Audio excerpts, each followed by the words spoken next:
Située à Kamayenne, dans la commune de Dixine, la clinique internationale Conakry propose désormais la pose de protège du genou à travers une intervention chirurgicale. This is a 64-year-old male patient. He has advanced knee osteoarthritis. Il s'agit d'un patient qui est âgé de 65 ans, qui a une arthrose du genou, qui était très symptomatique. Il avait des douleurs à la marche, des douleurs au repos, avec pratiquement un handicap fonctionnel, qui va bénéficier d'un remplacement d'une prothèse de genou qui va lui permettre d'avoir une vie tout à fait normale. Et donc, c'est une nouvelle étape dans le développement de la chirurgie orthopédique en Guinée, puisque c'est une première qui se réalise ici, qui nécessite une collaboration entre les médecins guinéens et les médecins expatriés, avec un transfert de savoir-faire. Chaque genou n'a pas la même taille.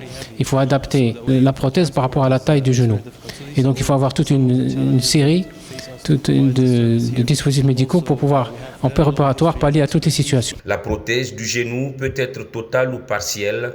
L'outil est composé de pièces artificielles qui visent à remplacer l'articulation usée, soulager la douleur et permettre aux patients de retrouver la mobilité. Due to damaged knee, damaged arthritic knee.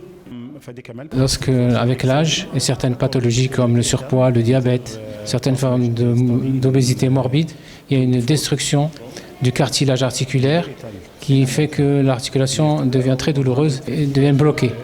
C'est dans ce cas-là qu'on remplace la surface articulaire par un processus artificiel qu'on appelle prothèse de genou. Donc la durée de vie d'une prothèse en général c'est entre 20 et 50 ans.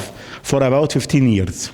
L'intervention chirurgicale de la prothèse du genou se déroule sous anesthésie générale ou avec hospitalisation de 3 jours, voire en ambulation pour certains patients. À la clinique internationale Conakry, médecins guinéens et expatriés se côtoient. L'ambition est d'appuyer les efforts du gouvernement et réduire, voire éliminer les nombreuses évacuations à l'étranger.